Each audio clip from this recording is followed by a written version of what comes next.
installment of the Transportation Accessibility Advisory Committee. My name is David Fenley. I am the chair.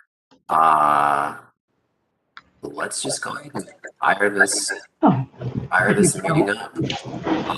Let's start with, I will start with, and again, if you are not talking, please try to mute your microphones just so we don't have a lot of background noise. Let's start with a roll call here. I think I got everybody down who's in the meeting, but if I did not, by all means, let me know. All right, I'll start with Ken.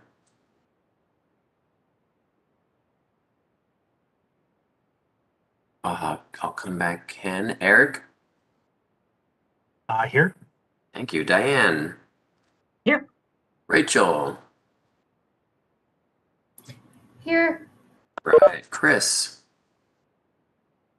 Great to see you, Chris. Carrie? Fantastic. Claudia? Here. Right. Richard? Here. Right. David, I am here as well. Trevor? Here. All right, Trevor. Did I miss anybody? Sam Jasmine just joined. My Sam is apologies for being late. 77. One of these days I'll remember the last 2 digits of your cell phone number, Sam. And this is Ken. I'm here. Call Patsy Murphy. I did not call Patsy Murphy. Thank you, Patsy. Good. A lot of you are coming in here. Okay. And who's on 29? Is that Doug? 612, and then the last 2 digits 29. Is that you, Doug? I know sometimes you jump. David, I'm on. This is Jeff Danes. Jeff, perfect. You are 29. Perfect. Thank you. Okay, good. Yep. Sorry, it's not letting me in recently on the phone right away. I have to type in a bunch of stuff, so we'll have to talk after the meeting and figure out Sounds a better good. way for me to get in. Sounds good. And I'm guessing that is you, Eric, that is updating people's names. I appreciate that. Or Jason. Sorry, Jason. That is updating people's names. I appreciate that. All right. All right. So let's move on to the approval of the agenda. I would entertain a motion to approve the agenda unless folks have, Chris, is that a motion I see? You are muted, sir. I'll second it. All right, we got Chris. Chris did the hand for the motion, and Patsy did the hand motion for the second. I am willing to accept those as well in this meeting. Right, so I will go down the roll again. If you approve the agenda, say yes or aye. If you don't, no or nay. Ken? Yes. Eric? Yes. Diane? Yes. Rachel? Yes. Chris? Yes. Carrie? Yes. Claudia? Yes. Trevor? I'll come back. Sam? Sorry, my space bar wasn't working. Yes. I haven't heard that one yet, Trevor. My space bar isn't working.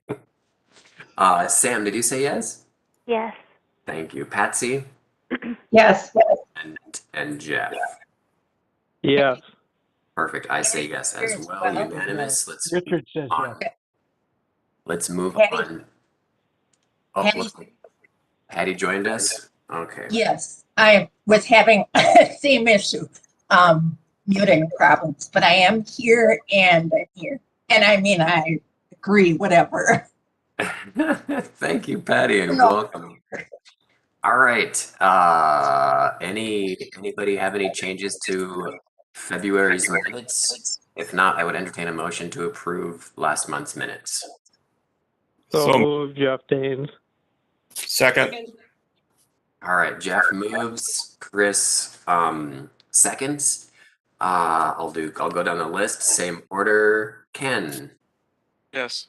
Eric. Yes. Diane. Yes. Rachel. Chris. Aye. Carrie. Aye. Claudia. Yes. Richard, Yes. Trevor, Yes. Sam, Yes. Patsy, Yes. Jeff, Yes. Patty, Yes. and myself. So, yes, as well. Thank you all very much. And yes, Rachel as well. Perfect. Thank you, Rachel, for chiming in here. All right, let's dive right into the agenda. We have some update on some metro mobility maps from Andy Streasick.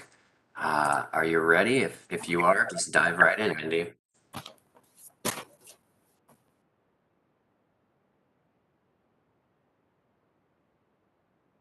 All right, I think I'm ready. How's everybody doing today, first of all? Thanks for having me. My name is Andy Streasick. I manage customer service for Metro Mobility. I am a white guy, pushing 50 years old, with a beard. I've got cerebral palsy and use a cane. What else? Wearing a black shirt. Folks tend to tell me I'm kind of a cross between Charles Atlas and Paul Newman. I think that's about it. I am here to talk today about trapeze maps because Patty Thorson suggested it as an agenda topic some months back. So we finally have it up here on the agenda, and as many regular riders will know, an up-to-date mapping system has long been on the wish list for Metro Mobility functionality. The challenge essentially is that the software we use, Trapeze, is primarily utilized for really booking and tracking and scheduling paratransit rides. Those are the primary functions, really. And then it's got some secondary functions like managing a database of customers and dealing with suspensions. And then it's got some tertiary functions, and maps would probably fall around there. And it does its primary functions and its secondary functions really quite well. When you get into its tertiary functions, you really start to find that it takes a little bit more hand holding to try to get it to work optimally, the same way that like a Garmin or a TomTom or Google Maps would. So we've been exploring options for some time. We originally looked into using Google Maps, which didn't end up being a starter for a couple of reasons. One,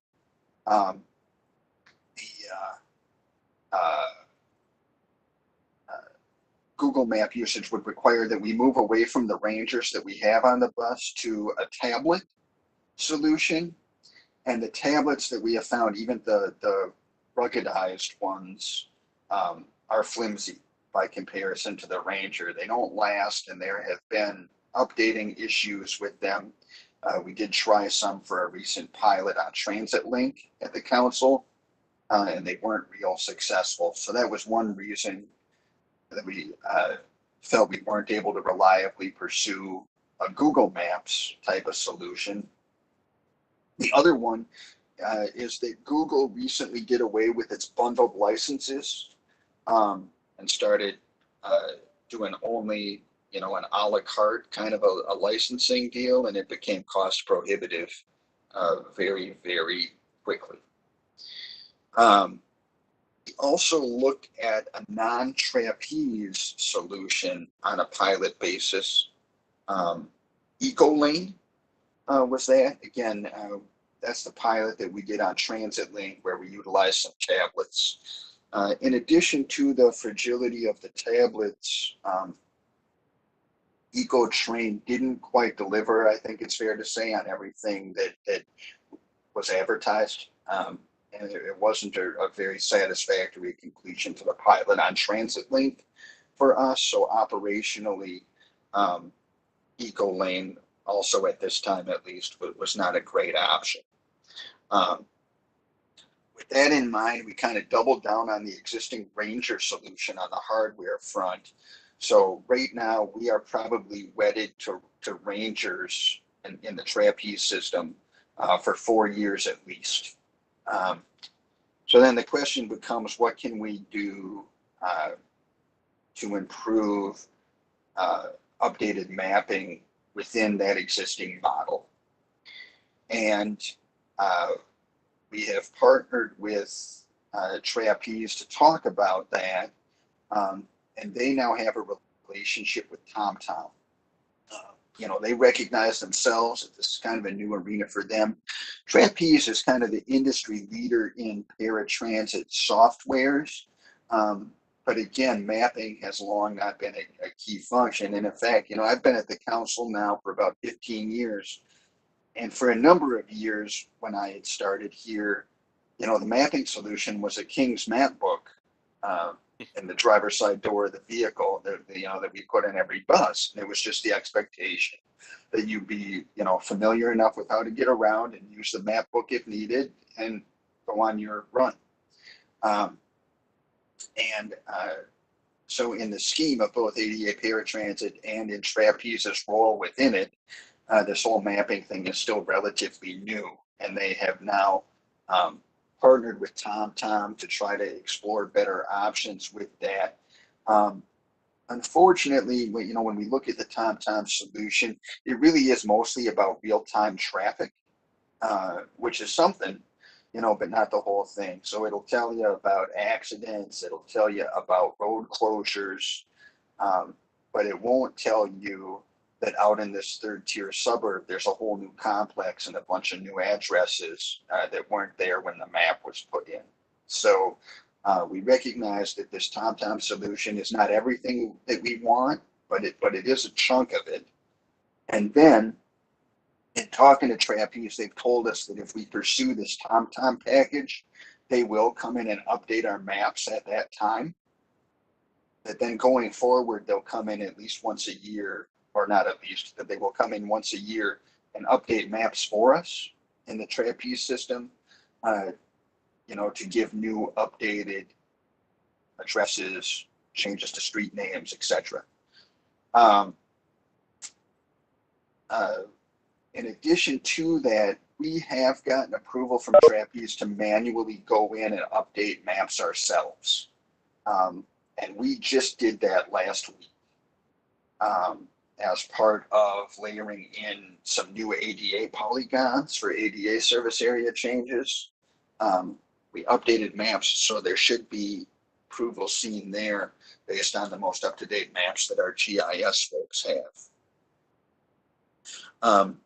All things considered, we have decided to go ahead and pursue the TomTom solution, or at least recommend to the council. You know, obviously there's price tag involved, but the MMSC has decided to recommend that we pursue that option to pay for this TomTom solution with Trapeze that will give real-time traffic and offer annual map updates from Trapeze on request. In addition to that, we have now operationalized these polygon updates that we just did last week to happen at least once a year ourselves, and may happen more than that depending on if there are major changes to fixed route that happen more than once a year. And every time we make one of those changes, be it once or twice a year manually, we will be updating the map system to our most up-to-date maps that our GIS has. So all that is essentially a long-winded way of saying that, you know, we are aware that we've been pursuing things for years without really much movement at all on the map front, but we feel like we're finally seeing some movement now, and that both in terms of where we are at this week, I think we're in a better place map-wise than we were the week before last, and we have a plan in place to receive updates to addresses, street names, etc., at least annually, if not more, and are in the process of trying to pursue an option that will give a real-time traffic solution. So that, I think, is it. I would entertain questions now, but first I would ask for one from Patty, since you're the one who brought this in. Does this answer the questions from your email that was sent late last year, do you think? Is this the kind of thing you were looking for? Sort of. It's good progress. It's good to know where the where it is and what the issues are. My concern, my wondering, I realize I'm glad to hear that the manual update has been done. I know that's labor intensive and, you know, it has issues there. Could riders, you know, Metropolitan customers, clients, contribute like in the notes field by, let's say, even when they first apply for Metropolitan, or when, you know, at some point be able to say, maybe even when they're applying, be able to say, I live at 10955 Western Boulevard. This was built recently, you know. The other thing that I am trying to use my own address as an example. One time that I had a reservation taken, it was worded slightly differently, my address, and it actually worked to my benefit. And so it's encouraging to hear what you have to say, the progress. And I guess I would continue to ask what we can be doing as customers. You know, I can understand serving on the committee some of what you're saying. Even if we can be helping other people that use Metropolitan to convey how they can help you, because it helps everybody.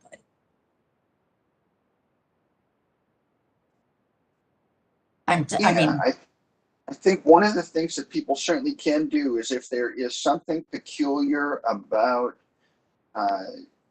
your address that can be routinely, uniformly applied, we can absolutely put that into your address comments.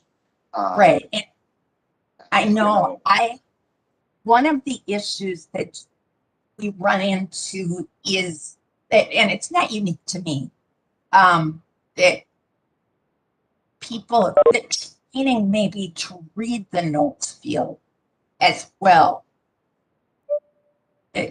of drivers, and of, you know, that different drivers will adhere to, or, you know, look at the notes field. I mean, I know some of that's human behavior that you can't control. So I've just been trying to throw ideas out there in hopes that something sticks. So I did see that in addition here, Claudia had put a question in the chat: will this improve trip routing? And the short answer is yes. Both the real-time traffic, which it sounds like is going to start with like a 50 bus pilot, will help that. But then also across the fleet immediately, map updates will help with routing, because you know, new streets may be available but invisible to old maps and trapeze. Street names may have changed, and you know, you may have a new driver looking around for Lake Calhoun Parkway. trying to figure out where that is. And if that's the address that's in trapeze, that, that will be challenging, those types of things. So yes, any kind of updates or changes we can do both to real-time traffic and to maps do have the side effect of improving trip routing. Madam Jasmine? Thank you, Andy. This is David. Real quickly, I'm going to ask just a quick clarification follow-up from Patty's question, and then I'll go to Ken, and then I'll go to Chris, and then I'll go to you, Sam. Okay. So update from the manufacturer once a year. We have notes being put in by drivers based on, wheels on the ground. This is the environment that we're working in. Is there, I mean, I can see kind of, those notes helping, but not necessarily being the most efficient way to the kind of system-wide map updated. Is there a possibility, or is it too costly to say there's so many notes in the system, now it's time to have an update, and maybe we're 6 months away from the yearly update. Is this something that can happen on a more regular basis to ensure that drivers don't have to, refer to the notes as opposed to an updated map as the scene on the ground shifts? So a couple of things. The drivers can't put in notes. Okay. That's my staff who's putting in notes. And then secondly, we can't use notes as a trigger for updating maps, probably for a variety of operational reasons, but chief among which are we use those note fields for a variety of different things. If somebody is willing to share that they are a person who's blind and need the driver to make sure and orally announce themselves at the door, that'll go into the notes. If somebody has an escort waiver on file, so the driver shouldn't escort them, that's going in the notes. If somebody's on the spectrum, and it's triggered by loud noises, we can put a note in there to try to be as quiet as possible. All that stuff kind of goes into the same notes where, we might say, when approaching from the west, turn right on such and such street, kind of a thing. So the number of notes wouldn't be a trigger. Thank you. Ken, go ahead. Yeah, Andy, I have two very different questions. The first question is if you can help clarify so that I have a better understanding, as logical to extrapolate that when a ride request is made and addresses are put in, there's a preliminary route established that identifies ETAs and all that kind of stuff at the time that it's created. With updated traffic information, how does that influence the routing? How often does that update the routing? Is there a review? Is there a update map that gets established with more correct times closer to the pickup time, or how does that work? Yeah, now I will preface this by saying that the real-time traffic stuff, we haven't launched it yet, so I can't say for sure how it plays, but I know that this is within the trapeze setting, and I can tell you how that works now. You're exactly right with the first part. You book a ride, and trapeze puts it in, and there is an ETA, and then our GPS system pings that bus every couple of minutes and updates the ETA based on a number of things.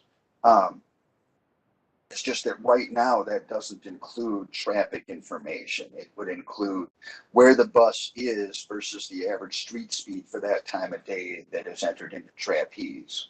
But it can change dramatically. Most notably, for example, if it's looking like we're going to pick you up 31 minutes after your negotiated time, they may try to yank another passenger off of that run So all of a sudden your ETA goes from being 31 minutes from now to 2 minutes from now, based on the fact that they removed a customer off of that run. And those changes, when we incorporate real-time traffic, certainly my expectation is that, because this is a trapeze product, that information will feed into that ETA data that we get pinged on our itineraries every couple of minutes. Okay, all right. Thank you. I appreciate that. It's helpful to kind of keep it straight in my mind anyway, how the system actually works. Another question I have, and it's different, it's in relationship to the ADA polygons. So we've heard recently in the news that Metro Transit has had to reduce service or eliminate some routes because of a lack of drivers and other operational issues that they are encountering. Have we encountered any reduction in our ADA footprint in recent times? No, is the short answer. We recognize that our existing footprint is not accurate, that it is too big overall. We are not interested in pursuing cuts that are related to COVID and resulting either demand-based cuts or driver insufficiency-based cuts. We really want to try to make sure that if we cut, it's going to be based on a quasi-permanent, long-term decision by Metro Transit to cut routes. And we know that we do have some cuts that we aren't reflecting in our service area that predate the pandemic. That we would look at implementing potentially, and we would always give these 6 months of notice regarding that. But the polygon changes that we just put forth are expansions only, related to new fixed route service that meets ADA paratransit triggering criteria that would not have been reflected in our service area. Woodbury is one big example. There are more substantial chunks of Woodbury that are now receiving ADA service rather than being put on standby. Okay, all right. I appreciate that. And one thing I'll just comment on in closing is that when or if there needs to ever be a reduction in the service area or our footprint, our ADA footprint, and the need arises that users get notified in advance that it's coming, I would request that that information be shared with TAAC. I would like the opportunity to be able to help influence any decisions about reduction of service that I believe TAAC should have input into. I don't, so I think just being kept apprised of any reduction in service and the reasons for that decision really need to be shared with TAAC, and I would hope that that's a part of the normal process. But I would just like to put it out there in the Ethernet so that we're all kept abreast of what's going on, so that we can have input into those changes. Absolutely. The other thing I should get out there while we're kind of talking about this sidebar is that, and I think I've mentioned this previously, at least in the chat, in response to a concern that Sam brought forth. When we talk about cuts in our service areas, really what we would be talking about is things that are currently within the ADA service area going to the non-ADA service area. We are not talking about removal of paratransit service, period. So, your point is still valid. We should still bring, any service cuts before the TAAC, certainly. But I need to clarify that what we're talking about is not you are no longer getting any Metro Mobility service. It would just be, your service was federally mandated. Now it's not. Okay, appreciate that clarification. All right, let's go to Chris, then Sam, and then Heidi. Go ahead, Chris.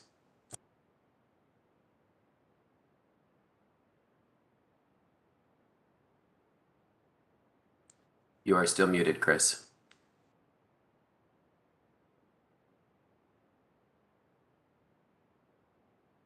There you I'll go. say that. Sounds good. Say, Andy, I said I hope you're enjoying where you're at, because I don't think we have palm trees and white sandy beaches and mountains here in Minnesota. But my question is, Wonderful each time technology. we speaking of the technology, when we start doing things like, you know, changing systems or upgrading the systems, there's always a fiscal cost to us. Is there a fiscal cost to what you're proposing doing? Yeah, you know, I could have Christine, who I think is here, speak to that, because I know she got the numbers before she weighed in that pursuing this TomTom option is good. You know, for the manual stuff, it really is staff time. But yeah, there is a fiscal cost associated with this TomTom package. But it, you know, it was decided that it was certainly worthwhile. Christine, do you happen to have that right now? And if not, I can shoot it off to folks later.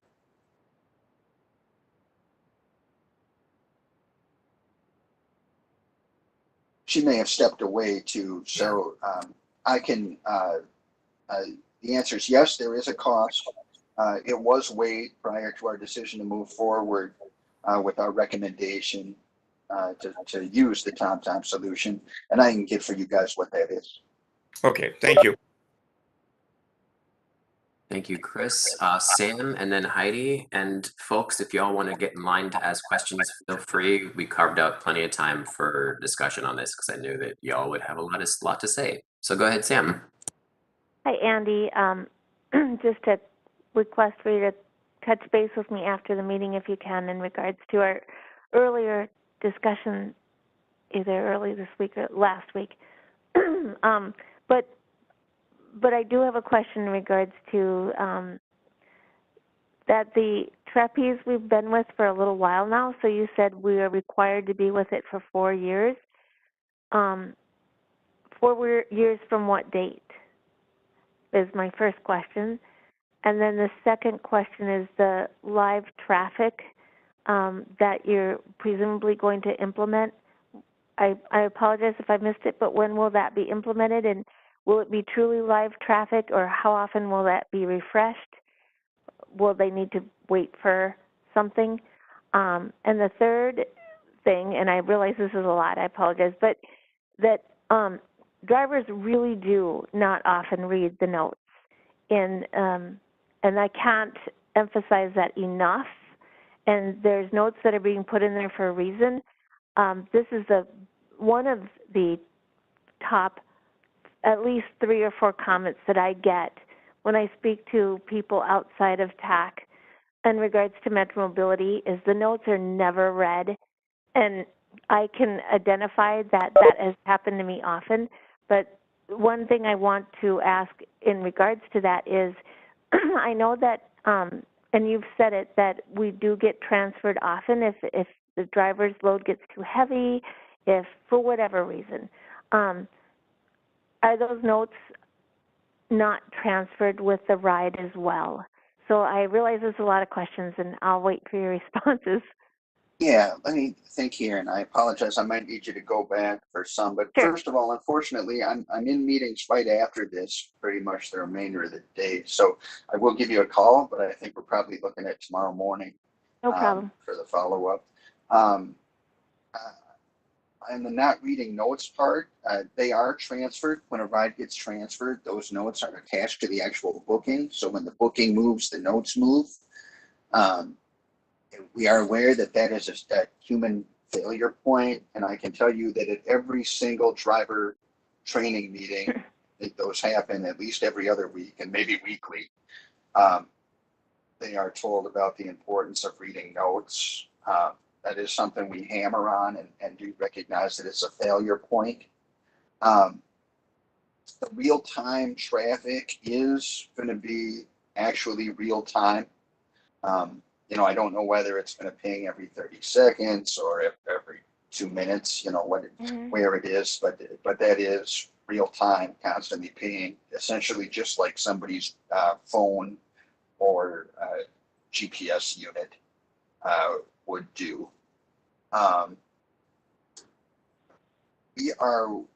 We have been with trapeze for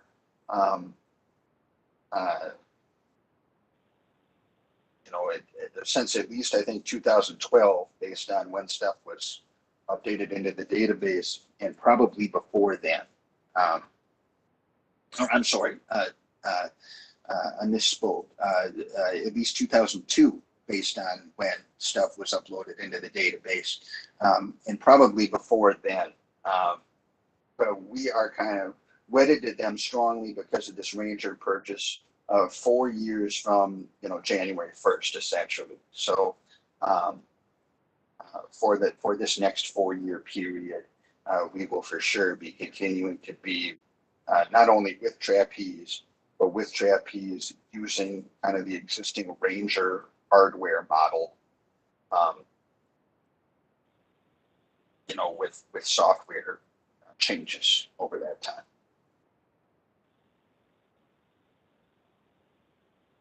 And I think that's all of them. Thank you, Andy. This is David again. So we do have an answer from Christine in the chat. I'll read it out loud, and then a great efficiency follow-up statement from Patty that I'll read as well. So according to Christine, the cost is roughly $50,000 for the pilot, not 500. I'm making sure I'm not adding a zero in there. So $50,000 for the pilot, and then an annual subscription fee of roughly $125 per vehicle. So that's the cost of this upgrade. And then Patty made a good observation here. The efficiency of whatever system that is used is essential to the cost, even though it is not a dollar sign. If we are systemically unable to provide accurate location information, then the dollar cost savings contribute to the huge added cost that diminishes the value of the system. Essentially, if it makes providing rides more efficient, it's worth it. If it doesn't, it's not. That's kind of what I'm getting out of that statement, Patty. And then I think this is related as well. Will this translate into a fare increase, from Claudia? So that is a question for Andy, I would say. Yeah, no, I'm sorry, I might have still been muted. Nope, no fare increase associated with this. All right, so I think we are on Heidi, and then I will go to Patsy, and then I will go back to Ken. So go ahead, Heidi. You've had your hand up for a while. Yeah, this is Heidi. My question goes back to, because I've had the same problem where the drivers don't read the notes, and I don't know always if it's the person when I make the reservation's fault, or if it really is the driver, or if it's both. You know, it could be a combination, but I've had it where I said I wanted to be in the front, and they're all mad at me that I'm not in the back because we got people in our building that are like the back, and then there's people like us. There's a few of us that like the front of the building because there's no need to go all the way down to the garage to go out. So, and you can put it in the notes. It doesn't always mean they get heard because they end up going, well, you're supposed to be in the back. That's where we pick up everybody. So I've had that. And the only way to get a hold of in my building is you have to buzz, you know, dial in at the front door. So they could be sitting back there, and then they call Metro Mobility and they tell me, well, we called, because I had literally walked around the building to see if I could see the bus. It's just an example of how the system is broken, and I've had it done. Or you say you're bringing your cart and you need help, you know, because you're going grocery shopping, because Metro's the only thing you can use, and you're doing all the right things like Metro would like you to do. Have a cart, you know, have your bags, don't make it too heavy so Metro can do what they need to do. And even that can get screwed up. And I just wanted to tell you, and to be really careful is a lot of the places I'm going to now, I have to rely on Metro for certain appointments because the city bus no longer has drivers or they cut so much that you can't even trust if you're going to get home or get there, or parts of it is taken away. Like I can't go to region. I can go to regions, but I cannot take the shuttle bus to Gillette because the shuttle bus is no longer. So Metro has to take care of my Gillette Lifetime Specialty Healthcare, and I know you take thousands of people to Gillette appointments. I see it all the time. You're busy with all sorts of people who use Metro Mobility. So you have to think about that when in the future when you make changes or cuts or any kind of thing, because parts of it is for some of us who can sort of be independent, it's now relying on things that where we could have gave that right to someone else. So just keep that in mind when you talk about the future of changing things around. Because if this never ends, the only way I can do certain things to stay healthy and out of trouble is taking Metro Mobility if it's still allowed, and they still go there. Thank you. Thank you, Heidi. This is David again. I will go to Patsy, then Ken, and then Daryl. I saw your hand up there. If you still want to go, Patsy, go ahead. I just wanted to ask a question to Andy for clarification. Are we talking that the ranger is the actual, I'm going to call it the piece that sits there, but your other two items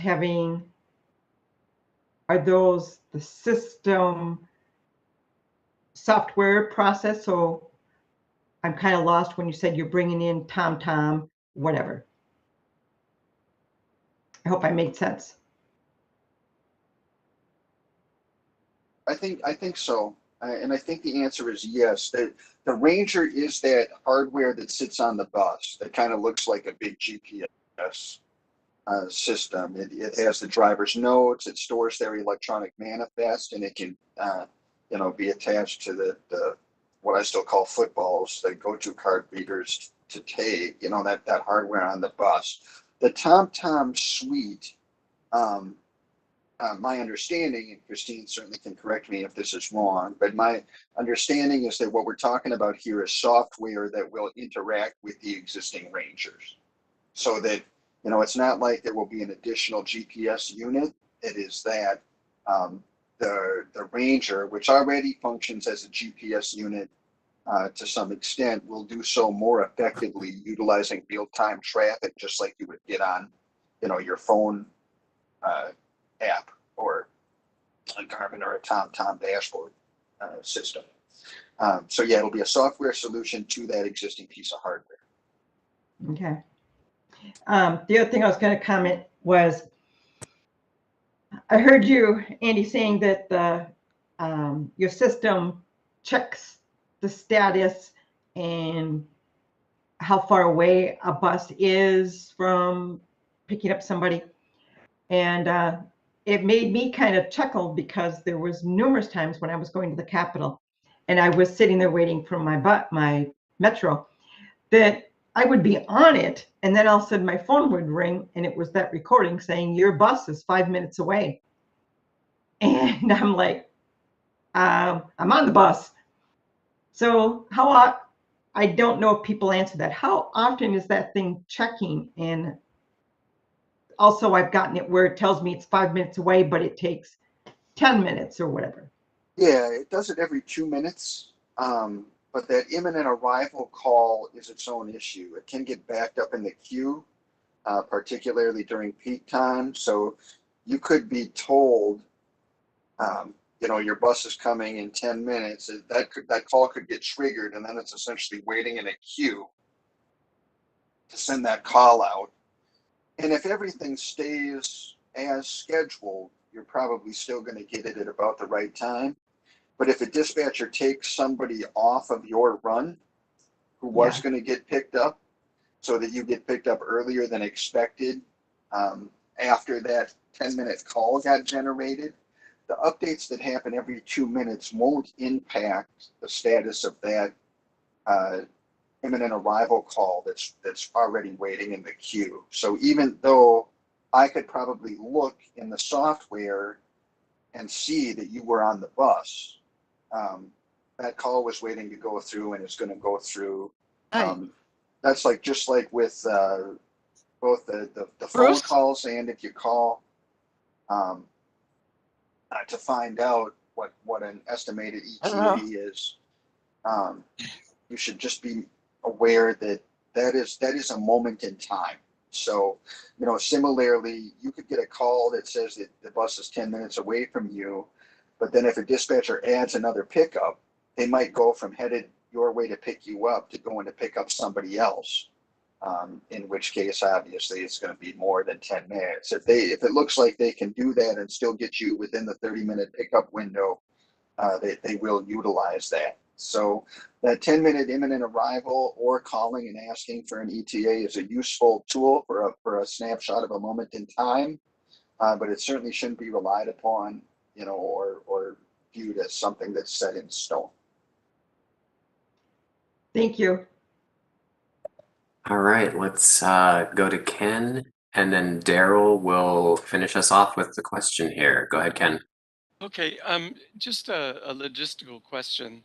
So I assume that so a route is selected, a route is created, and when the dispatcher makes a change, adds or deletes someone from the route, there's a new updated route that gets created automatically for the driver. Does the new process of looking at real-time information have that same effect? Will that reroute appropriately to save time, or is it just an ETA kind of trigger? We'll reroute to save time. Okay, all right. Thank you. Daryl, take it away if you still have a question. I saw your hand up earlier. And you are muted. While Daryl figures out his technology, I did want to, I know Patty had been putting a couple things. Sorry about that. Go ahead, it's all figure good. it out, and I think my questions were answered, or if they weren't, I'll formulate it and try to forward it before the end of the meeting. Fantastic, Daryl. Thank you. I did see your hand pop up and then go down, so I just wasn't sure if you just wanted to give me a quick heads up that you had a question. I know, Patty, you have been putting some stuff into the chat, so I will give you this last opportunity if you want to verbalize some of that. Otherwise, we can move on. Yeah. Anything, any way that we can help as customers is very much appreciated. I've forgotten now exactly what I said. I appreciate to knowing the system aspect of it. So it's very helpful. So thank you. Thanks, Patty. I do not know who RH is, but I do see a hand up from RH. Go ahead if you want to make a comment or ask a question. Hi, am I coming through? You are. Hi, so my name is Rob Hobson, and I work for State Services for the Blind, and I've been getting some complaints from customers, so I thought I would call in and observe the meeting. But also, I just signed up for Metro Mobility, so I'm a new user. My question is, first of all, I want to say I think it's awesome that we're upgrading the maps. I know my wife's been using it for a few months now and has voiced some frustration about some of the maps. Part of it is that we reside in South Maplewood, which apparently when dispatch looks at Maplewood, they assume that we're up in North Maplewood. So some of the maps can be really strange, I guess, at least for some of the routes. And some of the other complaints I've had from other people were that people are the the drivers are not necessarily communicating when they arrive, even though it's a blind user who's using it and has no idea how to find the driver. And there's not really a good mechanism to communicate directly with the driver. So that's something that I just wanted to point out. And then another thing that I've noticed, at least in the last few months, with this new app that came out with, what's it called? iHail, is that it's very wonky. It doesn't work very well. And it just seems like there's some glitches along with it. In fact, someone used it today, and the driver who dropped them off said that the information wasn't put in directly or correctly in the app. I don't know who does that, but when you order it through the app, it's supposed to do that automatically. But when that happens, apparently Metro Mobility will not pay their portion. So the driver loses a portion of the ride. And there have been several occasions where rides where drivers will accept the ride but not come. And there's no real mechanism to correct this, at least on the customer end. So that's a lot there. But just wanted to bring that out. Thank you very much, Rob, for joining us and for also bringing these concerns forward. Daryl, I see your hand again. Go ahead.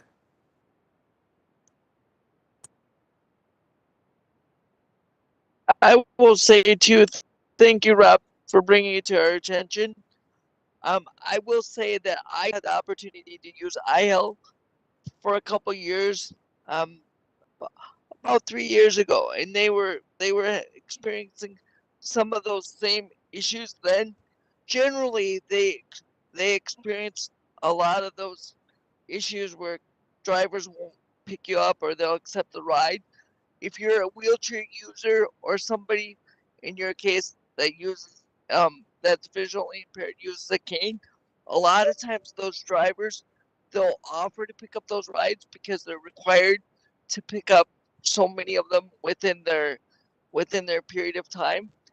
And then they'll get called or they'll get a ride pushed to them through similar to a ranger.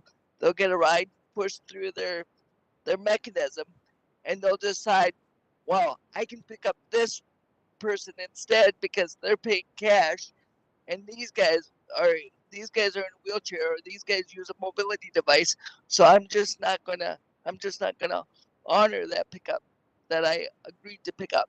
And when that happens, that is what you should report to. You should report that immediately to Metro Mobility somewhere, and you should also report it to iHealth because they want to know that. Because I know the guy that runs the iHealth part for Ramsey County in the evening, and I know their evening drivers are a lot different than their daytime drivers. So it's a really a crapshoot, depending on what driver you get and what time of day you're traveling. But thank you for bringing it to our attention. Chair, members of the committee, I know I'm over time here, and I know this is not part of my presentation, but I do feel like I'd be remiss if I didn't touch on a couple of things for the member of the public very briefly, in case you don't want to stick around all the way to public comment. First of all, even though someone may say that they are blind on their application, we won't share any disability-related information with the driver without permission. So please, if you want the driver to know that you are a person who's blind, call my staff at 651-602-1111 and let them know that. Otherwise, the only way a driver would know that is if they happen to have transported you before and recognize your name. But it is a driver's contractual obligation, literally to just get out and physically go to the first door, unless we notify them that some sort of auditory announcement is necessary. So please do that to prevent that problem from reoccurring where people don't announce themselves. and then someone is stuck. Because while most drivers do, you don't actually contractually have to unless a reasonable modification is requested. And then the second thing with regard to the iHail app, if a subsidy didn't go through, most of what I've been running into is that there was a challenge with registering for the application, and that is a little more complicated than we would like it, mostly because our Metro Mobility ID number isn't actually the ID number that it's asking for. The ID number for the iHail app registration always starts with an 8 and is always 7 digits long, and then contains your Metro Mobility number, which is up to 6 digits. So if your Metro Mobility number is 123456, the number for registration using the iHail app would be 8123456. But if your Metro Mobility number is 12345, your registration number would be 8 and then a 0 and then a 12345. If your Metro Mobility number is 1234, then it would be 8001234, because the iHail number always has to be 7 digits. So it'll start with an 8 and then be however many zeros plus your Metro Mobility number is necessary to form a 7-digit number. And with that, I just want to say thank you to everybody. It's always Can a I say pleasure. one thing really quickly? Is Go there ahead, any Abby. lessons on how to use that you just said? Because that just went right over my head. For somebody who has processing problems, using other sources through Metro Mobility would get a little confused. So is there like a little video we can go and watch and learn how to do it correctly so we can follow what you just said? For There people is who a- can't process out all that information you just spit out. There is a video online that you can watch, linked to our website. Also, my staff can try to walk through it a little bit at the 1111 number, or I can. Okay, thank you, because that will help some people when we advertise it. Thank you. Thank you, Andy, and thank you, TAC members, for asking fantastic questions. I had a feeling y'all would really have some good insight here. Let's go on to Brooke Bordson for a legislative update. Session is in full swing. Some budgetary numbers have been released, some have not. But I'm sure Brooke will have lots of juicy information for us from the Capitol. Take it away, Brooke, and thank you again for joining us. Great. Thank you so much. Good afternoon, Chair Fenley and TAC members. Thanks for the invitation to come back and speak with you. Of course, as the chair alluded to, a lot's been going on since the last time I was here, so I'm going to try to back up and get us up to speed. Kind of crazy that we're already into March. So the legislative session convened on January 31st. Last year was the budget year, so the state or the legislature and the governor set the state's 2-year budget last year. So typically these even numbered legislative years are focused on capital investment or the bonding bill as it's referred to. However, like pretty much everything else these last couple of years, it's a little bit different these days. So I'll start with the budget. The Minnesota Management and Budget is tasked with putting together the state budget forecast. And that's kind of a 2-step process. There's a November forecast, and then that's followed up by a February forecast. And that February forecast is the one that legislators and the governor use to set the budget, or in this case, the supplemental budget. So the November forecast was historically large, and then just this week, the February forecast was released, and it's even larger. So that February forecast showed a budget surplus of $9.253 billion for the 2022-2023 fiscal year. That's, as I said, that's incredibly historically large. $9 billion is very significant. And as I'm sure you can imagine, there's also about 9 billion different ways people can think of to use that $9 billion. So that makes this year a little bit different than other years where there's just a small, either small surplus or small deficit that they need to just sort of even out to supplement or zero out the budget from the previous year. This is quite different. Regarding transit in the metro area, the governor's budget recommendations included $200 million for the Blue Line extension, and this would be available for design, analysis, right-of-way, in addition to construction. And the governor's budget also recommended $3.2 million for Metro Transit's Accelerating Zero Emission Buses plan. The differential between a regular diesel bus and an electric bus is about $800,000 per bus for the bus itself, and then the charging equipment that goes with it. So that appropriation would help to get more electric buses at Metro Transit. So those are the two items in the governor's budget that would have to do with the general fund surplus. The governor also has a capital investment proposal. And the governor is recommending $60 million in state bonds for the Busway Capital Improvement Program, or BRT, more commonly referred to. And that appropriation would accelerate the development of the F line, the G line, and the H line, which are the next up in the queue.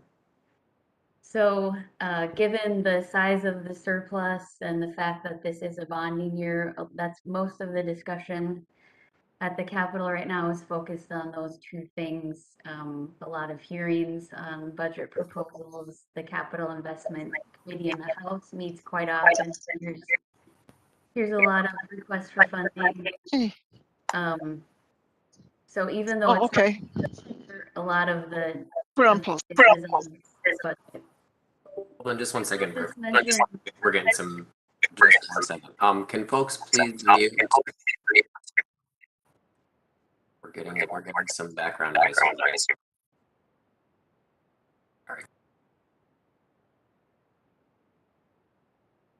Go ahead, Brooke. Sorry about that. Oh, no problem. So, you know, the budget is sort of the dominating topic of conversation, but I will just update because I know this committee was interested in a policy initiative that the council's been working on for a few years now that would let the council set up an administrative citation program for fare enforcement. We're still working on that. We actually had a hearing on that bill in the Senate Judiciary Committee last week, or it might have been this week. I might lose my sense of time at this time of year. So that was good that it got a little bit more attention, and we're hoping to see that continue to get attention and hopefully move forward. That proposal, of course, would allow the council to have non-sworn personnel, which means whatever they could be called transit agents, something like that, who are not police officers, who could inspect fares and direct customers on the service and just sort of be a presence on the system. And that would allow them to write an administrative citation instead of a judicial citation or a criminal citation if a person didn't have a paid fare. So that remains a work in progress. And I just said that the budget was the main topic of conversation at the Capitol, but I would also mention that this is a redistricting year. So pretty much every legislator's district got changed a little bit. Some got redistricted out of the district they're currently serving. It's sort of a big shuffle right now. because everybody at the Capitol, from House members to senators to the governor, will be on the ballot in 2022. So that's just sort of an issue, not that they're debating at the Capitol, but it is looming over the legislative process for sure. And then the last thing I wanted to note is that the legislature has to adjourn by May 23rd. So we're already in March. It's going to be a busy 2.5 months there, with a lot of work to be done or not done because the budget, as I mentioned, has been set. So that was kind of a high level overview and a lot of information, but I'm happy to answer questions if I can. Thank you, Brooke. Let's go to Daryl and then to Chris. That's the order that I saw. And then Heidi. Take it away, Daryl. Thank you, Brooke, for that. Can you hear me? I'm getting a bit of an echo. Yeah, I'm getting some feedback too. So I'm Christopher Bates needs to mute himself. I am muted. All right. Can you hear me now? It's still, yeah. Yeah, I hear you. The echo. We can hear you, Chris. Okay. Yeah, I'm gonna go my questions right now. Let the two other people go, and maybe I can get it fixed. If I can, I'll just try to type it in. Okay, Daryl. Yeah, so I'm getting feedback too. It looks like most folks are muted, but if you are not muted, please do. It's not necessarily any particular person being muted or unmuted. It gives feedback. Technology does fail sometimes. Sure. Chris, did you want to ask a question and kind of plow through the echoing? I know that it's a little annoying, but at this point you might have to do that. But again, a Thank you, reminder to David. folks, if you're not talking, please mute. I Thank can you, hear David. somebody just doing a conversation. Brooke. Hi, Brooke. Out here, and it's not a TAAC related, but talking to legislators and some of the folks out here, it's the overrun with the Southwest Light Rail. And what are their concerns? Are we really going to have an audit? And is the state going to bail out the deficit? Sure. There is a bill that's currently moving through the House and the Senate that would task the Office of the Legislative Auditor with doing a special review of the Green Line Extension project. That's expected to pass, I would say, in the relatively near future. I think it's already on the floor in the House and in the Senate Finance Committee. So that's likely to be passed soon, and that will be something that the legislative auditor takes on. I'm not sure what the timeline for that is going to look like, but they've already started sort of collecting information, anticipating that that bill is going to pass. As far as the finance goes, in previous years, state laws have been passed that have essentially removed the state from paying for the capital or operating costs of the Green Line extension. And so that is has sort of been shifted to the counties as a county responsibility. I haven't seen any changes proposed to that, and I don't think the state would jump back into that at this point. It's sort of been settled in the law that the state has essentially removed itself from the financial piece. Okay, because I've spoken to some folks at Hennepin County. Hennepin County doesn't feel like they have to be bailing out the Southwest project again. They've done it once. So anyway, thank you, Brooke. Yeah, thanks for the question. That's a good question, Chris. I was considering asking it too, but it seems it's ongoing and have a perfect answer yet. Daryl, are you prepared, or do you want us to continue on down the list here? Hand down. I'll take that. Oh, go ahead, Daryl. And then Heidi, and then Eric.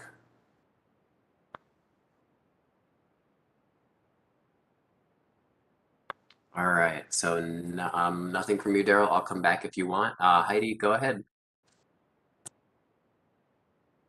Yeah, this is Heidi. Last night, Channel 4 did a piece on electric cars in Minnesota and what works and what doesn't work and how many miles. How are the electric buses going to stay on schedule and do the things, or have they thought about when they put the money in, and does it have the money for the maintenance? Because this is a whole different kind of world we're living in, and if it's electric, do we have it? Because with COVID and all the upkeeps of just being normal technology and the war we're having right now, things are going to be changing. So have they put that in the budget, or are they just going to get buses and hope we're just going to be happy with it and go with it? I'm glad you're thinking about the future, but I also want it to work with the Minnesota climate, and I also want it to be, you know, pretty accurate to, so we can teach people with disabilities how to use the bus. And it also can go the distance back and forth, you know, from this time to that time, or does it take a break and a new bus comes and takes over? Had they even talked about any of that, or are they just getting electric buses because our president said that electric cars have to be on the streets in the future, and he's not thinking about all the ins and outs that we're running into because COVID didn't help it, and the war is now not helping it. So I don't know if you can answer those questions or not, because I'm a little concerned about the future of it, because it's different than gas, and I know right now gas is becoming an issue too. So in one sense you might be solving it, in another sense you might not be. I don't know if you can answer. Thank you. Yeah, thank you for that question. Electric buses is something that Metro Transit has been working on for years, and you know, as we've seen, there's been sort of 2 steps forward, 2 steps back. We worked really closely with the manufacturers when we've had those setbacks to figure out how to move forward and get things working again. As far as route planning goes, we know that it's better to focus on electric buses for the 40-foot buses. They have better reliability. And that's taken into consideration, as well as the, as you mentioned, how far an electric bus can go for a really long route. That's not a viable option in many cases. So it's something that's under a lot of focus at Metro Transit, and actually in legislation last year, the council was responsible for putting together a zero emission bus transition plan. And the idea of that, we worked with the House and Senate authors who wanted to be a little bit more aggressive with electric buses. And we landed on putting this report together so that we can do it in a smarter and more thoughtful way. So that report was actually finished just at the end of February, so that's sort of hot off the presses. And that plan sort of maps out a course for zero emission fleet transition. They're looking at 20% of 40-foot bus replacement purchases being electric between 2022 and 2027. And that's taking into consideration the capital requirements. Of course, it's a little more, it's just different with an electric bus that you don't just put diesel in. There's charging equipment that has to be functional and space for that. And then how those buses will fit into the operating plans, that's looked into as well. So that's a new plan just this last month. In law, that has to be updated every 5 years. So this is something that the council and Metro Transit are going to be continuously working on, because we want to move to zero emission fleet, but you know, the first priority is serving our customers efficiently and getting people where they need to go reliably. So that's kind of a long answer of saying it's a work in No, progress. that's a good answer. And also, as they're thinking about the new buses, can you think about it being handicapped accessible? And with all the things we worked hard, like signage and all that, it's not just putting a new bus. There's more to it than just putting an electric bus on the street. So can it handle all the different things, you know, that we put it through, including all the different climates, you know, because that will eat up electricity and I don't know how efficient that is. Because we worked very hard to get certain things in place in order to make the buses more ADA friendly. So take that back and, you know, and think about that when you guys work on the budget and whoever else you have to work with to make sure this goes off with a hitch without having us come at you going, you didn't follow through. Thank you. Thank you, Heidi. This is David. I think this might warrant its own agenda item. Because I'm pretty sure, Brooke, you are not a electric bus professional here, nor are you an accessibility professional. But in short answer, Heidi, I would say yes. And then I think this should be an agenda item too, as the Metropolitan Council and Metro Transit looks please, to because I update their don't fleet. know if they're thinking about all the ins and outs that we worked hard about. Because it's kind of like they like to build things in for people, but they don't think about all the different kind of people that have to use it. So that's the part. Yes, you want to save the environment. I'm all for that, but I'm also want to be able to use it in the correct way that me and my friends can all join in. That's just my little speech. This is David. I would imagine that, and we will make sure of this, that accessibility will not be rolled back at all. Just kind of throwing this out there, I would guess that the interior and the accessibility features of the bus would be identical. It's only the system that propels the bus, essentially, rather than gas combustion engines. You have batteries and powertrains. Probably much more complicated than that, but again, that's why I think it's a good idea to have an agenda item on this with the with the Metro Transit staffer who knows this more intimately. And thank you for doing that. I appreciate that because it does need to be talked about. Yeah, The news last night was talking about it. So on Channel 4, just regular cars, and how you use it, and think about all the ins and outs that we're talking about today. Thank you. Thank you, Heidi. And it's always good to keep on reminding folks that accessibility is our number one concern. Eric, go ahead. Thank you, Mr. Chair. I guess I'll preface this question first with the fact that I do not understand government funding. It's like electricity, it's magic, it just works, I guess. But hearing that there's this large surplus of funds, 9 billion, there's a lot of people that are going to be wanting to spend it in a lot of different ways. I'm curious about who or how does lobbying occur to allocate funds, because I'm wondering if anyone is specifically looking to use some of that surplus specifically for accessibility within not just council and how we look through it, the TAAC, but in the state in general. I don't know if that's something TAAC should be involved with, or if there are entities out there that are already looking to allocate funds, because a lot of the problems when you get just construction projects and ADA accessibility improvements, usually what people say is, funding or there's not enough. And now we have this surplus where there's a perfect opportunity to try to, again, lobby for those funds, be specific to accessibility. I'm just curious, I guess, how that goes about and if that's something we should be involved in as a committee. Thank you, Eric. Brooke, feel free to chime in about the Met Council and Metro Transit's potential role in that, and I can speak to our potential role in that as well. Sure.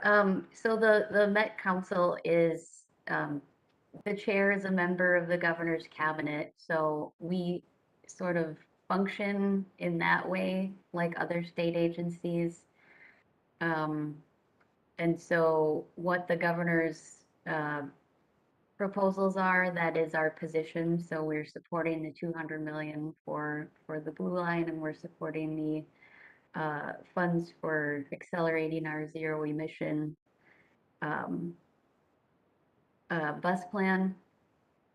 in terms of the larger atmosphere of lobbying, advocacy organizations are very plugged in with legislators on the committees of that, you know, cover the areas that they're interested in. You know, the last 2.5 years now have been a little more difficult because we haven't been at the Capitol. I don't remember the last time I was at the Capitol. It's starting to open up now to actually go in. The Senate's been having some hybrid hearings that are you can attend in person, and they're also streamed. The House is still streaming all of their committee meetings. So access is a little bit different. But those advocacy organizations are, as I said, very connected. They're very skilled at connecting with legislators and providing information and providing testimony. And legislators themselves are open to meeting with their constituents. It might look a little bit different, but that general concept hasn't changed. And this is David. Eric, in regards to the role that TAAC can play here, there is a kind of wonky timing issue that's unfortunate in that, you know, the time frame with which we would need to have a proposal, whether it's, you know, spend more money on accessibility, which we can agree upon and vote upon and then put forward to the Metropolitan Council chair. But that would have to happen long before we would ever know about any budget surplus for it to be included either in a governor's supplemental budget or in the Metropolitan Council's requests to the governor. So we would need to be operating more on foresight or just general principles of our committee. But so in short, the answer is yes, but it's something that would have to be decided upon like early on in the summer before session to really get into any sort of proposals from the Metropolitan Council or the governor. And please correct me if I'm wrong, Brooke, on any of that. That's accurate for the governor's budget process. Of course, when I mentioned, you know, advocacy organizations, they can work with a legislator who can drop a bill at any point for funding. So that's not to say that's the only route to support any particular initiative. So direct contact with legislators, if you are involved with an organization, that's always an open door as well. Can I just follow up real quick on that? I just wanted, so there, from what I'm hearing, there may not be any benefit for TAAC to formulate a quick letter in the next week or two, send it then maybe to the Met chair or whoever a part of the governor's, just to at least, I don't know, ping them on the topic. I mean, it's impossible to see into the future, see if there's going to be a surplus or not. But there's a lot of people I feel like that are, again, trying to figure out how to spend the surplus. And I think we'd be remiss not to at least get some form of communication of them just so they know. Or is it kind of what I'm hearing as well? This might not be the time to try to pursue. This is not the time. Thank you, Daryl. But in short, yes, that's Thank you for the buttons. And again, I don't understand how it works, but yeah, thanks. This is David. And David, now that you guys can hear me a little bit, now that I can look at Brooke's cute little face in my screen. I wanted to try to see if I could. Let's keep it on topic, please, Daryl. Yes, I know. I wanted to see if I could get back to my question at hand, which was relating to the removing the criminal element out of the fair evasion and bringing that back to the table. Yes, that hearing, Brooke, was, I believe, Monday. And I don't know what committee it got referred to. Do you know where it is in the process, or did it get laid over for possible inclusion. Do you know what happened to that particular bill and where it went to committee? Yeah, so the status update on that bill, in the House, it is on the general register, so it has passed through the committees that it needed to be passed through last year, and so that's been returned to the general register. And in the Yes. Senate, where the hearing was that you mentioned on Monday, that was the Senate Judiciary Committee. They discussed the bill, took testimony on the bill, and it was laid over for future consideration that could be, it could potentially go in a larger omnibus bill. They could pick it back up and move it as a standalone bill. That has not been determined yet, but they did hear it and lay it over. Where did they hear it in the Senate? Which That was committee? the Judiciary Committee, Judiciary and Public Safety Committee. And was that the one on Monday? Was that the one on Monday, or was that Yep. the one they just heard? Okay. Yep, at the. All right. But then the House, they're just waiting to pick it up on the floor of the House, right? That bill is on the general register, so the next place it would go would be the House floor, correct? Unless it got picked up in a bigger omnibus bill. Well, congratulations on that. Hopefully, hopefully that will get some movement on the Senate on that side. But thank you for that as well. As well as I know there were a couple other issues that I was concerned about. It related to more or less some customer experience type stuff.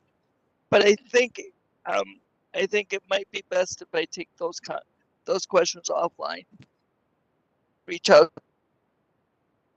Sure. This is David. I have a question regarding the status of the bill, the administrative citation versus the judicial citation. What's the council's confidence that that's going to go through? Is there any pushback from folks for any particular reason? Is there anything that we as TAAC members can do to speak a little bit to Eric's question? We can take positions on things as a group and then represent TAAC at the legislature. So by all means, tell me what's going on with that and if there's anything we can do to help. Yeah, TAAC support for that bill would be great. That would be very much appreciated. It's hard to say what the chances are on that. It got pretty far along in the end of session negotiations last year, but just couldn't get past that final hurdle. It does sort of get enmeshed with larger public safety discussions and debates. So, it's hard to push through that. This proposal is supported by a really broad range of stakeholders. Metro Transit Police support this proposal. Advocacy organizations support the proposal. We think it just makes sense to separate fair enforcement in this way. But I never make predictions about what the legislature's going to do. I would be wrong 90% of the time, I think. But, it's absolutely a good sign that the Senate had this hearing. We got more traction in the Senate this year than we did all of last year. So that's a positive sign, but I'm not really sure what'll happen next with that proposal. And if I may, can I do a follow-up question, Chair? Yes, go ahead, Daryl, and then I'll go to Heidi.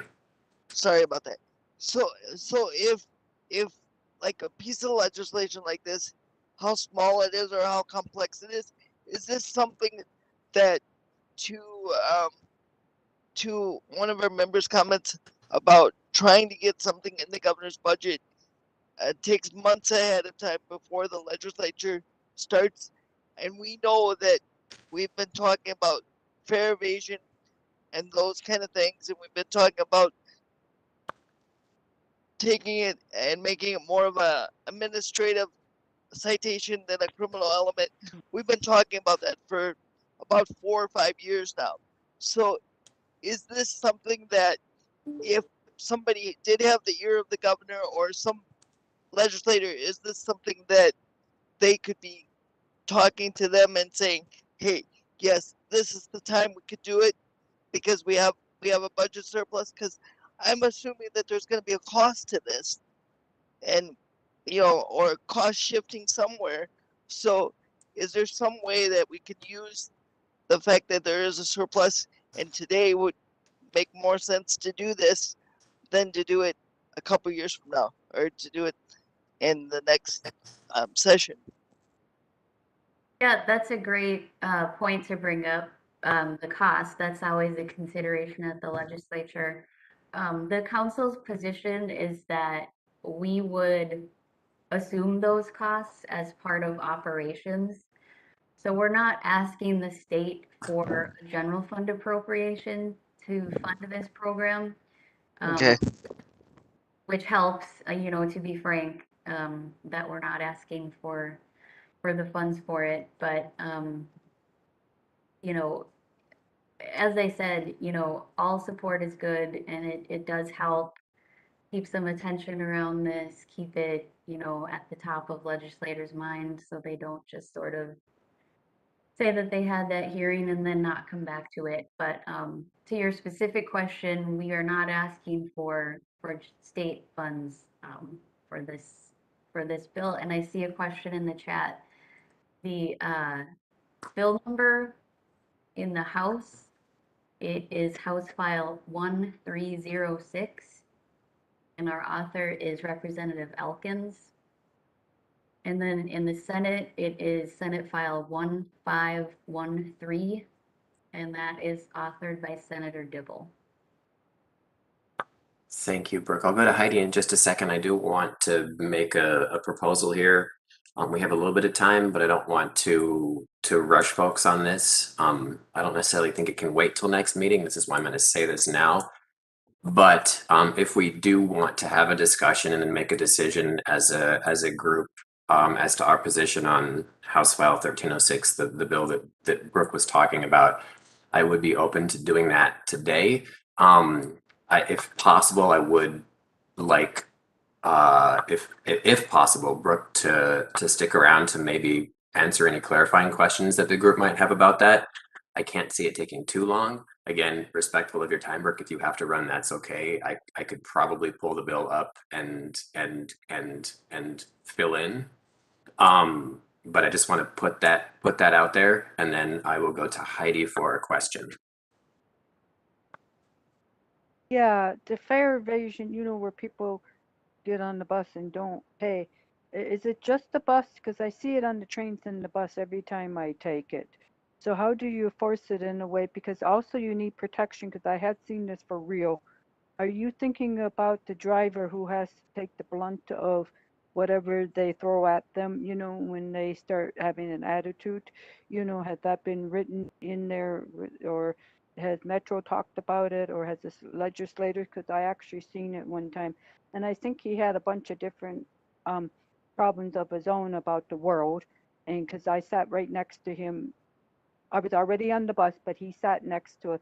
So a lot of us were just kind of keeping our distance and trying to be safe because his mouth wouldn't be quiet. So how do you work with that? Because I see it all the time, and then some of the bus drivers have to take some of it. And I actually did see a bus driver kick off a person for the first time for not paying because he was sick and tired. He's one of those bus drivers that stood up and said, "You don't pay, you don't get a ride."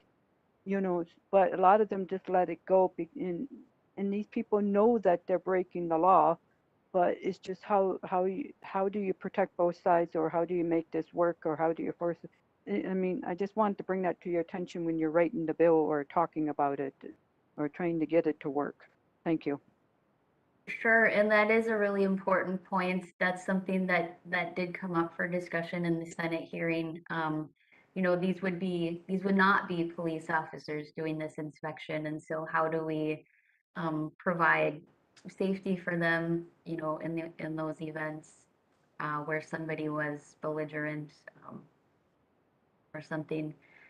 To your first question, the transit agents or whatever they would be called who are doing fare inspections would primarily be on those proof of payment systems where there's off-board payment. So that's, obviously light rail would be the largest one, but also BRT where you buy your ticket before you get on board. And then, it's sort of an honor system that you could provide proof of payment if somebody were to ask you to show your fare. So that's really the focus of this proposal. And looking forward, a lot of the projects that are being talked about and developed are those proof of payment systems, additional BRT lines. So this is a good time to get this program going as we're working on expanding those BRT lines. But we recognize that safety has to be an issue for these non-sworn personnel as well. The bill would allow the council to set up the program. So that's not to say this bill would pass and then tomorrow we would have transit agents inspecting fares. There'd be a public process.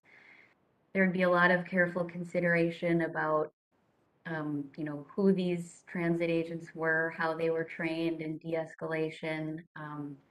They would probably work closely with Metro Transit Police so that there's a relationship there. If they needed to call an officer in, they would be able to do that quickly and get a response that way. So there certainly are a lot of these kinds of issues to work out, but we can't really get that process going until we get the authorization to even have a program like this. So it is a work in progress, but those are good points that are being considered very carefully.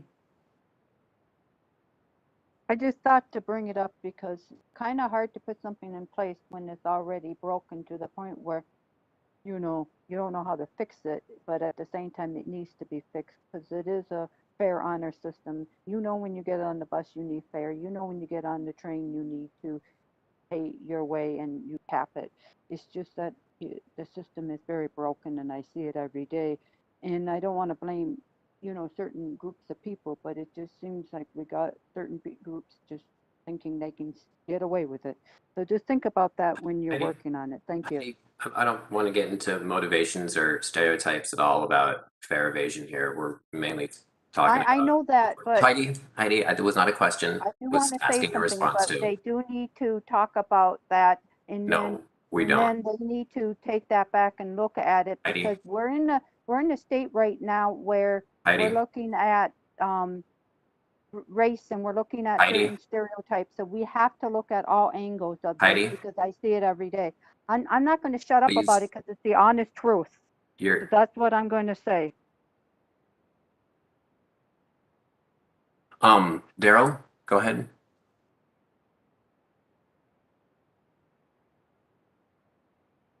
Sorry about that. I lost my train of thought based on the last kind of comment. But if I can have somebody just say about the last sentence that Brooke said before we got interrupted with Heidi's comment.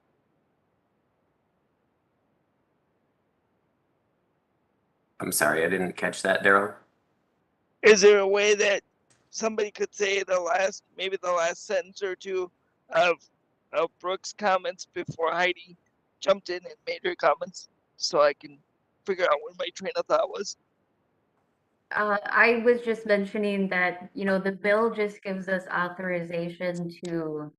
Oh yes. Okay. Now with that, I would like to make a motion. I would like to make a motion to support House File. Did you say 1306?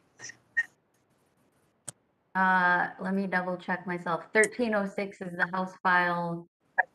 I would like to make a motion that the chair, as well as our committee, draft a letter in full support of 1306 in its original concept, and we agree to stand by and be advocates for this particular legislation if needed. I don't know if that's probably not worded the way I would word it at all, because I'm sitting in my bedroom and not at my desk. So I apologize, but thank you, Daryl. I think I might be able to shorten it up and just say there's a motion on the floor. Can everybody please mute? We're getting some echo and some feedback. I'll just try to plow through the echo. So in short, I'll interpret your motion as TAAC supports House File 1306, Senate File 1513 in its current form. Just to kind of keep any extra wording.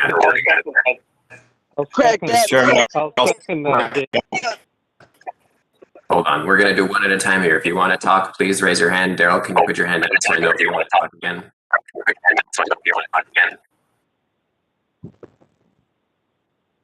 There is a motion on the floor, which means that discussion has to, we're looking for a second, and I will enter discussion. Second it, David, it's Jeff Danes. I'll second it. Hold on one second, Jeff. Let me finish, then I'll come to you. We have a motion on the floor. I would entertain a second. The way that this works is discussion only pertains to the motion at this point. We can ask for clarification from Brooke and we can have a conversation amongst the members, but it will end in a vote since the motion is on the floor. I will go to first Jeff and then Chris. Go ahead, Jeff. I was just going to second it, David. And Perfect. I just for clarity's sake on this discussion, what is the opposition that we're getting from some of the legislators? I don't really understand. It sounds like it's gotten lost in the process of the legislative process, so to speak. But is there some specific reasons why it's being opposed?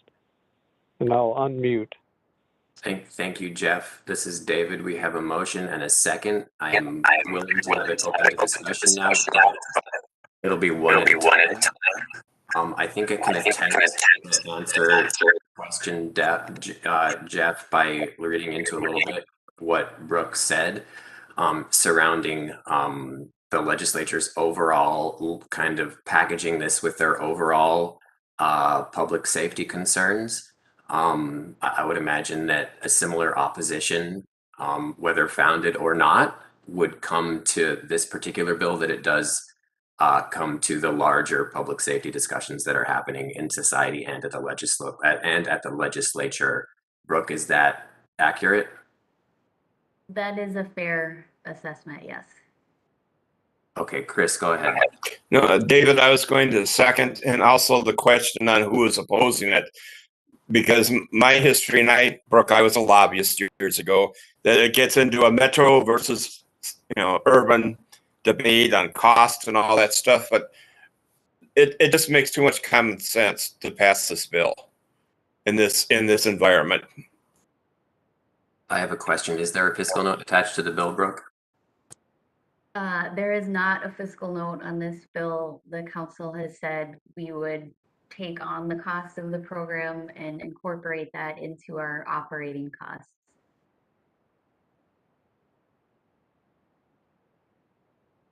Is there any other discussion on this? Clarification from folks? I'll go to Richard and then to Chris.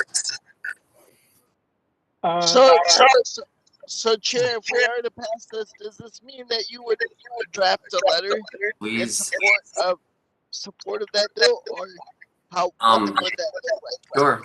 we could draft a letter to again. I want to keep discussion as regulated as possible here. So if you have a question, put your hand up or somehow let me know that you have a question. But I can say yes. Richard, go ahead. Then Chris.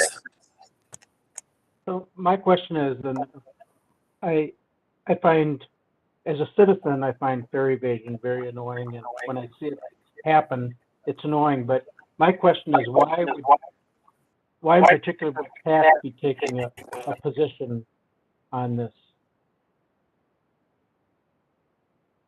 This is David. We don't have to take a position on it. We can vote the motion down. There has been a motion, and the way that this process works is someone can introduce a motion, somebody seconds it, and then we have a discussion about it, and then we can vote on it. So I'm very open to folks who were not necessarily feeling comfortable about this to express their opinion to their colleagues here on TAAC. But the way that it works, we will eventually vote. Unless, of course, the motion is retracted. Well, I wasn't necessarily saying we shouldn't. I'm just asking, what's the argument, or how does it relate to TAAC? Is my question. So that's a good question. So the way that I interpret it as it relating to TAAC, it's both a safety issue on board the buses and the trains. You have a little bit of preventative issues going on here, but you also have, and again, Brooke, please correct me if I'm mischaracterizing this bill.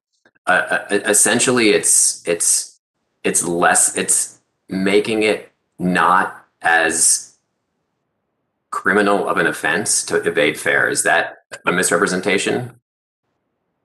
That you are correct. So this would remove the judicial citation and let us have a program that's administrative. So instead of the judicial citation that's referred to a county prosecutor, we would set up a structure internally at Metro Transit to process these citations outside of the court system.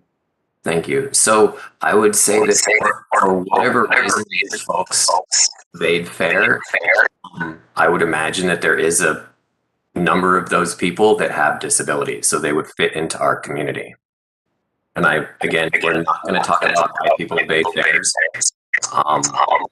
That's how it's to us. Also, I see this as a potential de-escalation measure on behalf of Metro Transit, where if something like this happens, you have people that are specifically trained to address this particular issue, not the whole panacea or every single issue that could happen on a bus or a train. So it's just a quick, here's an administrative ticket, move on. I'm not here with a gun. I'm not here to accuse you of anything else. But if things do escalate, then that individual has the responsibility to bring in another enforcement entity. Is that correct, Brooke? Again, I don't want to mischaracterize anything. Yes, these transit agents, if we call them that, would not be police officers, but we imagine, again, as we develop the program through a public process, that they would, have some relationship to the police department so that they were working cooperatively together, but they would have different missions and duties in their job descriptions. Thank you. I'll go to Chris and then Daryl. Mr. Chairman, I'll yield to Daryl because I was going to call for the question. Go ahead, Daryl. Yeah, and I was just gonna say that, without putting words in Brooke's mouth, I think I envision this program similar to like the embedded social worker program that cities are doing with local police departments. So they're not pouring in social workers to be police officers, but they are embedding them within their organization so that when folks have a issue or have something that arises like a mental health issue or something in that regard, then they can go out in plainclothes situations and not create the triggers that typically are created when law enforcement come out with all their full gear and their handcuffs. So I assume that that is the long range vision of this program, and I would fully support it.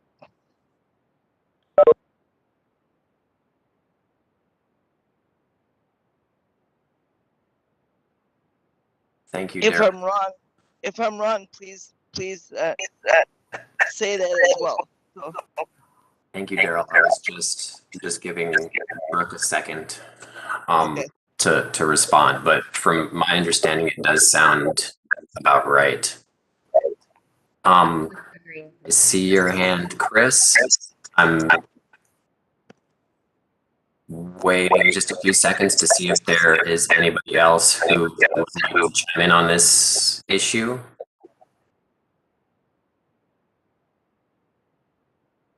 Otherwise, okay, Chris, you have a comment or question?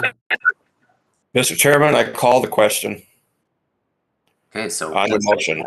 So what that means is discussion is over and we vote. I will go down the list, do a roll call. It's like, who took off? Somebody took off. Carrie took off. All right. Before we make So- the roll call, do we need to repeat what we're actually voting for so we understand completely what we're getting ourselves into? Thank you, Heidi. I will repeat the motion. So the motion is TAAC supports House File 1306, Senate File 1513, which pertains to the placement of administrative officers who would issue administrative tickets for fare evasion on light rail and bus. And this will also be accompanied by a letter on behalf of TAAC to frankly, whoever may want the letter. But what this will allow is it will allow TAAC members, if they so desire, to reach out on behalf of TAAC to legislators and tell them that, yes, we do support this. This is important to the disability community. This is important to the overall culture and ridership of Metro Transit services. Chair, point of clarification. Mm-hmm. I just want to know, would this eventually or typically apply across the board to Metro Mobility or any of our opt-out services or our dial ride services as well? Or would it just apply to Metro Transit and it wouldn't apply to Metro Mobility? This, again, the program would be designed for Metro Transit to really cover those proof of payment systems where there's off-board payment and not anything like Metro Mobility, which sort of operates differently with a fee or a fare payment system. Okay. So discussion is over. The question has been called. I am happy to repeat the motion, which is that TAAC supports House File 1306, Senate File 1513,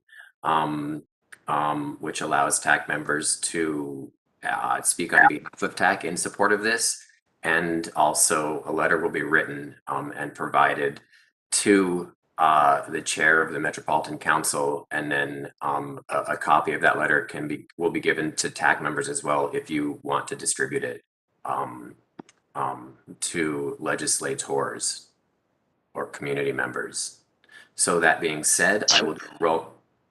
Chair, thanks for that. But can you go ahead and send that letter? If we approve that letter, could you send that letter to the authors of the bill, and could you send it to the chair of the committee?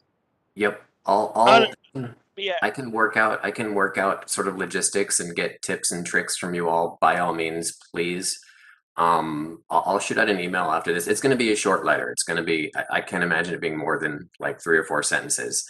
But I will send it out to folks for feedback and for tips onto who should receive this letter. But right now, I do want to move on with the motion. The question has been called. I'll do a roll. And if there are any other questions or concerns, please reach out to us after this meeting. Okay, so in support of House File 1306, TAAC support House File 1306, I'm looking for a yes or a no. Yes means you do support the motion, no means you do not. I'm going to go down my list here. Ken.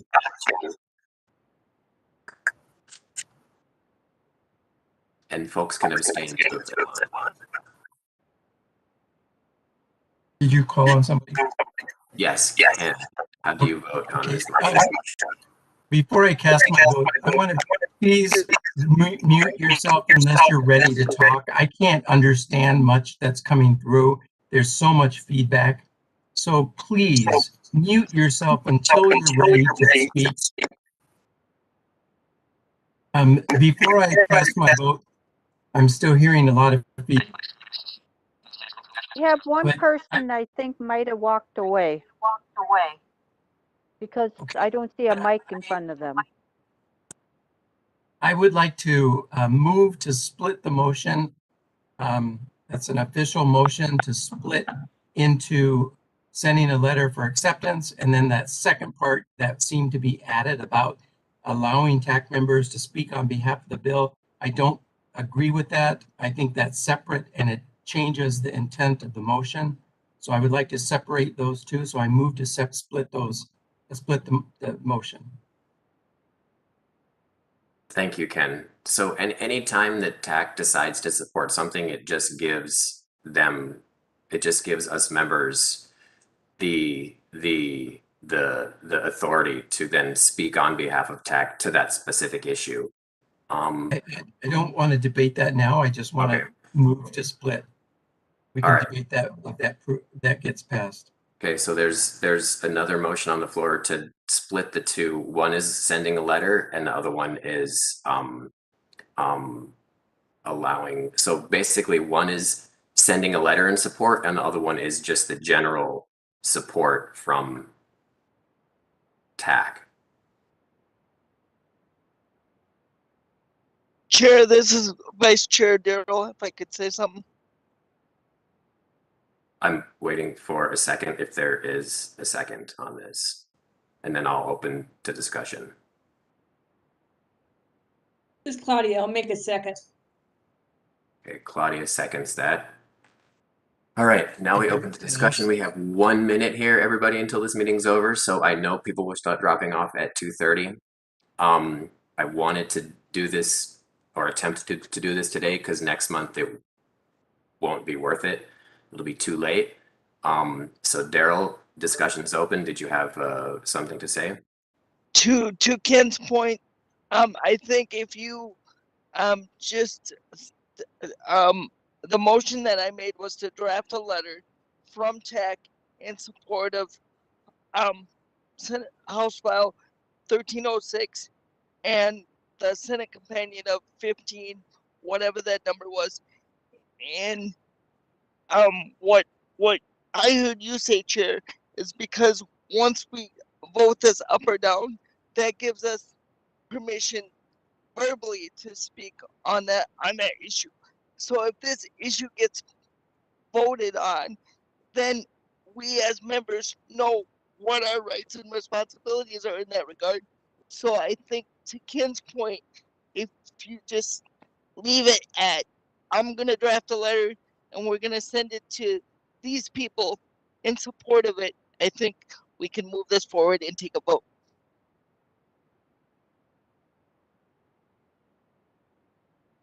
So Daryl, are you amending your initial?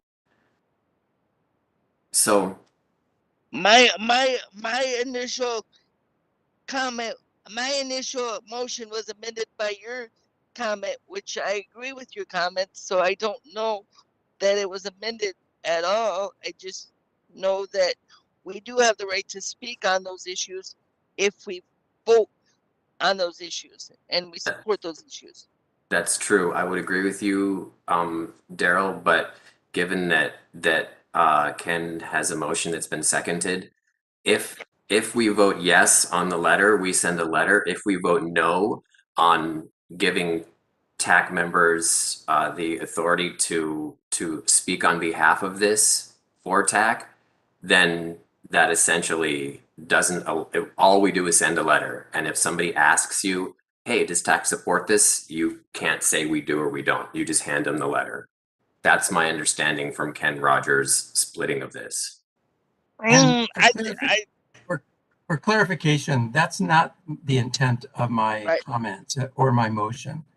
I do not want any one of us put into the predicament of speaking on behalf of what we each thought about when we passed this motion to support the House file and Senate file.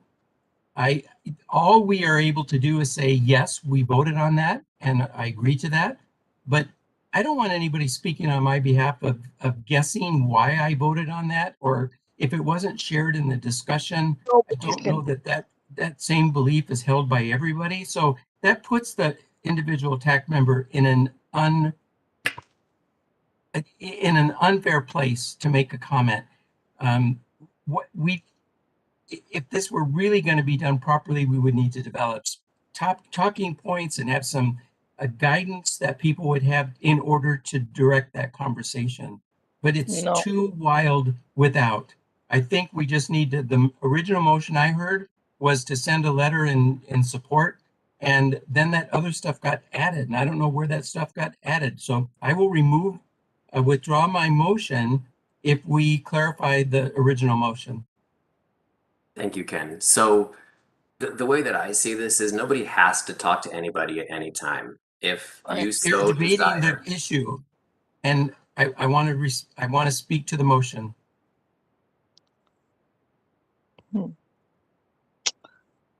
All right, so we have two motions on the floor. One is for us to write a letter in support of House File 1306, and the other one is to allow TAAC members to express their support of House File 1306. Is that accurate? Point of clarification. I'm still, if the original motion gets clarified as to what Daryl actually spoke about, and that gets clarified, then I will withdraw my motion to split, because we just have one motion on the floor. So maybe I was putting words into Daryl's mouth, and I'll clarify what I was saying. I'm not saying that if TAAC decides to support any particular issue that members have to go out there and know all the ins and outs of the issue, or even necessarily agree with the issue at hand. It just says that, so without a motion that's been voted upon by TAAC members can't represent TAAC on a particular issue. So if somebody supported this issue and went to their legislator, they could say, as a constituent, I support this issue. They can't say, as a TAAC member, I support this issue. When TAAC decides to support a particular issue, that then allows that TAAC member to say, as a TAAC member, I support this. Is that? And the next logical question from a legislator is going to be, why do you support this, and why does TAAC support this? And we do not have authorization to share what we believe somebody else's thought process should be. I don't think that's fair.